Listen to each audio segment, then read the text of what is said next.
Gaming and sports की दुनिया में जो सबसे इंपॉर्टेंट रोल होता है वो होता है एक आईजीएल यानी कि एक इन गेम लीडर का, जो अपने पूरे टीम का मास्टरमाइंड होता है एज वो मैचेस के दौरान अपने प्लेयर्स को पपेट की तरह यूज करता है जिससे वो सामने वाली सभी टीम्स को ध्वस्त कर सके। देयरफॉर हम इस वीडियो में इंडिया के इतिहास की सबसे ग्रेटेस्ट ऑफ ग्रेटेस्ट आईजीएल को देखने वाले हैं जिन्होंने ना सिर्फ इंडिया में अपनी जीत के झंडे गाड़े हैं बल्कि इंटरनेशनली भी इंडिया का झंडा गाड़ा है। हमने इंडिया के टॉप आईजीएल्स की एक लिस्ट तैयार करी है जिसमें हम देखने वाले हैं कि वो क्यों बेस्ट है, उनके अचीवमेंट्स, प्ले स्टाइल एंड ऐसे ही और भी काफी सवालों को फिगर आउट करने वाले हैं, तो वीडियो के अंदर जरूर देखना। एंड अगर तो तुम लोगों को सार्काज्म समझ में नहीं आता है तो वीडियो को यहीं छोड़ देना। नाउ शॉर्टली सबसे पहले समझ लेते हैं आईजीएल का मतलब क्या होता है, उसका रोल क्या होता है एंड मैंने किन बेसिस पर आईजीएल को चूज किया है। बड़ा कमेंट सेक्शन में तुम लोग भी मुझे पेलोगे इसको क्यों नहीं लिया, उसको क्यों नहीं लिया। ऑल्सो अगर कोई मिस्टेक हो जाए तो तुम लोग कमेंट सेक्शन में करेक्ट कर सकते हो। लास्टली इस वीडियो का करंट परफॉर्मेंस और बीजीएस से कोई लेना देना नहीं है बिकॉज मैंने ये वीडियो फरवरी में लिखी थी। वेल शॉर्टली एक इन गेम लीडर बेसिकली टीम का दिमाग या फिर कैप्टन होता है जो अपनी टीम को गाइड करता है, स्ट्रेटेजीज बनाता है, डिसीजंस लेता है एंड रियल टाइम में कॉल देता है कि कब फाइट लेनी है, कौन सी पोजीशन लेनी है, रोटेशन कैसे करनी है, कब भागना है।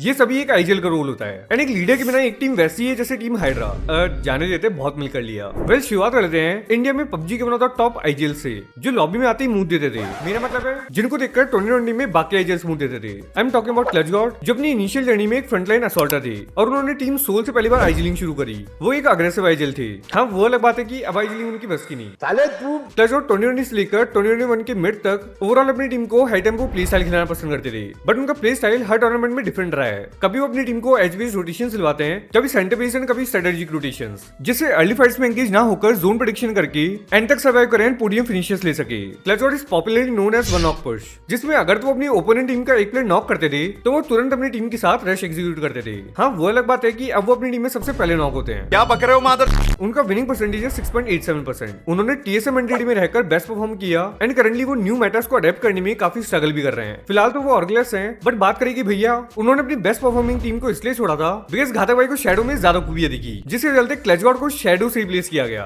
और इस बार गॉडलिक ने नेक्स्ट 3 साल तक जो हगास मचाई है। वेल जोक सपाट, उनका ये लाइनअप क्लच गॉड की प्रेजेंस में बेस्ट परफॉर्मिंग था और ऐसे में changes clutch God and team दोनों के लिए काफी घातक साबित हुए। जिस आईजीएल की हम बात करने वाले हैं वो बीजीएमआई या पबजी कम्युनिटी से बिलोंग नहीं करती एंड आई नो कि बीजीएमआई के चाहने वाले किसी और गेम का नाम सुनते डिसकनेक्टेड फील करते हैं बट ट्रस्ट मी इस टीम एंड प्लेयर को डेफिनेटली रिकॉग्निशन मिलना चाहिए बिकॉज उन्होंने इंटरनेशनल स्टेज पर इंडिया को हाईएस्ट अचीवमेंट दिलवाया है, वो भी टीम गॉडलाइक में रहते हुए, क्योंकि यूजुअली गॉडलाइक में जाने के बाद उल्टा होता है। Sorry I am talking about learn जो कि कॉल ऑफ ड्यूटी मोबाइल के बेस्ट आईजीएल हैं, not just only in India but internationally भी टॉप आईजीएल्स में उनकी गिनती की जाती है। स्टार्टिंग फ्रॉम 2020 लर्न एक ऐसा आईजीएल है जो highly adaptive play style follow करते हैं, यानी कि वो सिचुएशंस के अकॉर्डिंग स्ट्रेटेजीज को इवॉल्व करने की कैपेबिलिटी रखते हैं एंड नॉट ओनली दिस वो अग्रेसिव खेलना भी काफी पसंद करते हैं। वो अपनी परफॉर्मेंस में काफी कंसिस्टेंट है एंड डिफरेंट मैटर्स में उनकी डिफरेंट प्ले स्टाइल्स रही हैं and you guys will shock to know कि उनका विनिंग परसेंटेज 61.67% है बिकॉज उन्होंने अप्रॉक्स 60 टूर्नामेंट्स खेले जिसमें से उन्होंने 37 जीते। उन्होंने मल्टीपल टूर्नामेंट्स खेले एंड जीते हैं जिनमें से सीओडीएम वर्ल्ड चैंपियनशिप 2023 में उन्होंने इंडिया को इंटरनेशनली सेकंड स्पॉट दिलवाया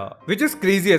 उनकी बेस्ट परफॉर्मिंग टीम है गॉडलाइक एंड करंटली भी वो गॉडलाइक में है and apart from this video I want to thanks Godlike कि उन्होंने लर्न एंड उनके प्लेयर्स को एक चांस दिया शाइन करने का। इसलिए मैं कामना करता हूँ कि अब क्रॉन्टन भाई के बाल इससे ज्यादा ना गिरे। पर अब हम एक ऐसे आईजीएल के बारे में बात करने वाले हैं जिन्होंने टूर्नामेंट्स तो सिर्फ 4 खेले हैं पर उन्होंने 5 ट्रॉफीज उठाई। एसकेडी भाई अपनी टीम और इंडिया के बेस्ट आईजीएल है पर उनके केस में आईजीएल के फुल फॉर्म है इनविजिबल गेम लीडर, क्योंकि उनका गेम प्ले दिखना बंद हो गया है। एक रैप्टा मारा ना। लेकिन अब स्काउट भाई की बात हो ही रही है तो बात करते हैं स्काउट के वीडियो के बारे में। मवी जो इनिशियली एक अटैकर थे ओआर स्पोर्ट्स से उन्होंने आईजीलिंग शुरू करी। वो एक हाइब्रिड और टैक्टिकल आईजीएल है। मवी ने हर मेटा में ईयर ऑन ईयर अपना प्ले स्टाइल चेंज किया है। कभी वो अपनी टीम को अग्रेसिव लाने के साथ साथ अर्ली रोटेट करना पसंद करते हैं, कभी रियल टाइम डिसीजन मेकिंग, कभी centre based and adaptive play style. और मवी को टफ लॉबी पर मूवना भी काफी पसंद है पर कभी कभी वो इतना मूव देते हैं कि उस मूव में उनकी खुद की बहने की पॉसिबिलिटीज काफी ज्यादा बढ़ जाती है and is popularly known as the man with the golden hand और ये नाम उनको उनकी प्रिसाइज नीडिंग की वजह से मिला। पर वैसे मवी भाई धोखा और रोटेशन काफी अच्छी देते हैं। क्या कह रहा मेरा मतलब है कि अर्ली रोटेशंस उनके केस में काफी अच्छा वर्कआउट करती है क्योंकि पीएमडब्ल्यू ईस्ट एंड बीजीएस 2024 दोनों में ही उन्होंने अर्ली रोटेशंस जीती जिसके रिजल्ट्स आप लोगों के सामने हैं। ईस्ट इंटरनेशनल इवेंट में सेकंड स्पॉट दिलवाया व्हिच इज क्रेजी अगेन। मवी ने अपनी जर्नी के दौरान एक भी ऑफिशियल इवेंट नहीं जीता और इसी वजह से उनको कोई भी लिपस्टिक नहीं दी जानी चाहिए। मेरा मतलब है एक साथ सबसे पंगा ले रहा हूँ मैं। वो कोई भी ऑफिशियल इवेंट जीत तो नहीं पाए पर ऐसे 4 ऑफिशियल इवेंट्स है जिनमें उनकी सेकंड पोजीशन रही। उनका विनिंग परसेंटेज है 7.62%। एडिशनली मवी का स्प्लिट रोटेशन स्ट्रेटेजी काफी पॉपुलर हुआ। करंटली उनका गन पावर भी इस जनरेशन के प्लेयर्स के सामने थोड़ा वीक है। इन शॉर्ट मवी अपनी टीम के लिए लाइबिलिटी है। लेकिन लाइबिलिटी से मेरा मतलब है वो अपनी रिस्पॉन्सिबिलिटीज को चाय की तरह पीते हैं। पबजी मोबाइल बैन होने के बाद जैसे ही ओआर स्पोर्ट्स डिसबैंड हुई तो जय और वीरू ने भारत का सबसे अमूल्य और सर्वश्रेष्ठ लाइनअप बनाया टीम सोल। उन्होंने फिलहाल अपना रिटायरमेंट अनाउंस नहीं किया है, लेकिन उनके साथी का जरूर अनाउंस हो सकता है। औकात मेरे। लेकिन अब जिस प्ले की हम बात करने वाले हैं वो आईजीएल तो काफी अच्छे हैं पर आदमी सुअर है, एंड वो एक आईजीएल होने से ज्यादा एक असॉल्टर है। I am talking about Prince भाई, लगेगा प्रिंस। इतिहास गवाह है कि जिसने भी आज तक सोलो रश किया है उसके हमेशा एली लगे हैं, इसलिए पुलिस प्रिंस पर स्क्वाड रश करेगी। उन पर वो लाइन काफी सूट करती है, मुन्ना झुंड में तो शेर आता है, सुअर अकेला आता है। बकचोद मत कर। फिर काफी लोग कह रहे थे कि अब से प्रिंस भाई प्रिजन ड्रॉप लेंगे। वेल ऑनेस्टली प्रिजन का तो मुझे नहीं पता, पर पुलिस से प्रिंस के केव में जरूर ड्रॉप लेगी। अब देखो बीचेस में उनकी टीम फाड़ के ली थी, पर प्रिंस भाई के कांड के बाद उनको विन की जगह सिर्फ लन मिला। जीत के भी हार गया गॉट रियल। उनकी पेशे की बात करें तो full time e sports player थे एंड पार्ट टाइम एडिटर। अगर किसी ने ये लिखा ना कि मैं प्रिंस की जैसे दिखता हूँ, अंडरडॉग को सपोर्ट रहने से लेकर अंडर एज का सपोर्ट लेने तक प्रिंस भाई का सफर काफी क्रेजी नहीं रहा। प्रिंस भाई लेजेंड को लेजेंड साबित करते करते खुद ही लेजेंड साबित हो गए। लेकिन कुछ भी बोलो, भालूगढ़ वाला भी काफी अच्छा काम कर रहा है चीटर्स के खिलाफ आवाज उठाकर। लेकिन गाइस पता नहीं मुझे ये समझ नहीं आ रहा, मैंने भालूगढ़ वाले को एक मैसेज किया था जिसके बाद उसने रिप्लाई करना बंद कर दिया है। साले तू अश्लील है ये लौंडा। लेकिन हमारे नेक्स्ट आईजीएल करंटली इंडिया के बेस्ट आईजीएल हैं। आई एम टॉकिंग अबाउट शैडो। नहीं ये वाले नहीं, इन्होंने तो एक साथ दो टीम्स को फ्लश कर दिया था। वेल शैडो ने भी 2019 से ई स्पोर्ट्स में एंट्री ली। शैडो एक हाईली एग्रेसिव आईजीएल हैं जो ग्लोबल ई स्पोर्ट्स में एंट्री लेने से पहले एक असॉल्टर थे, एंड स्टार्टिंग से ही वो अपनी टीम को फिनिश ओरिएंटेड गेम खिलाना पसंद करते हैं। शैडो मेजरली जोन का एज होल्ड करके लेट रोटेशन स्ट्रेटेजी अपनाते हैं। उनका फोकस उन टीम्स पर होता है जो लेट रोटेट करती हैं ताकि उनके किल्स को सिक्योर करके अपनी टीम के फेवर में एडवांटेज क्रिएट कर सकें। शैडो काफी इंपैक्टफुल आईजीएल है क्योंकि जहां पर लास्ट 10 साल से टीम एक्सपाक स्ट्रगल कर रही थी, वहां पर शैडो के एडिशन के बाद टीम एक्सपाक ने back to back 2 official trophies उठाई। And not only this, Shadow ने खुद का एक रिकॉर्ड भी सेट किया as he played 2 official LAN tournaments and he won both of them. वो काफी कंसिस्टेंट है बट कुछ समय वो लैग भी करते हैं, जैसे कि बीजेएस 2025 में उन्होंने थोड़ा स्ट्रगल किया था। एंड इतिहास गवाही की आरएनटी में जाने वालों के साथ में हमेशा बुरा ही हुआ है। मत कर बेटा मत कर। खैर गॉड लेग में जाते तो और भी। अबे लौड़े अपना काम कर। उनका विनिंग परसेंटेज है 5.56% एंड शैडो अब एक इमॉर्टल आईजीएल बन चुके हैं, क्योंकि अगर उन्हें इस कंट्री में किसी भी प्लेयर की जरूरत पड़ेगी तो ऑब्वियसली उनको टेंशन लेने की जरूरत नहीं है, क्योंकि उनके ऑर्गेनाइजेशन में घातक भाई shadow panic and high tempo situations को काफी कामली हैंडल करते हैं, जो उन्हें बाकी आईजीएल से अलग बनाती है। लेकिन हमारे नेक्स्ट आईजीएल इंडिया के गोट आईजीएल है, जिन्होंने इंडिया में हाईएस्ट 3 ऑफिशियल ट्रॉफीज का रिकॉर्ड सेट किया। वेल मैं बात कर रहा हूँ ओवीएस की, जिन्होंने भी 2019 से ई स्पोर्ट्स में अपना पहला कदम रखा और आखिरी भी, क्योंकि इसके बाद वो कभी जीत ही नहीं पाए। Well jokes apart, OBS starting से एक आईजीएल रहे हैं और वो एक डिफेंसिव आईजीएल हैं, लेकिन टीम फैनेटिक में उन्होंने अग्रेसिव आईजीएलिंग भी करी थी। He is one of the most experience player in India, just like Mavi. Owais काफी इंपैक्टफुल आईजीएल हैं, वो अपनी टीम को एक साथ खिलाना पसंद करते हैं। उनकी स्ट्रेटेजीज उनके प्राइम टाइम में काफी यूनिक थी। ओवीएस ड्रॉप इस अकॉर्डिंग लेते थे जो सेंटर के आसपास हो, ताकि उनको रोटेशंस एंड मूवमेंट ज्यादा नहीं करने पड़े एंड एंड में फिनिशेस निकाल करके मैच जीत सके। उनका विनिंग परसेंटेज है 8.11%। Not only this, 3 official events में उनकी सेकंड पोजीशन रही, which is highest amongst all the IGLs. लेकिन बात करें उनकी रिटायरमेंट की, तो ओवीएस का रिटायरमेंट लेने का कोई भी प्लान नहीं है, क्योंकि उनके पास काफी अच्छा बैकअप है उनका पैकअप होने से बचाने के लिए। क्या?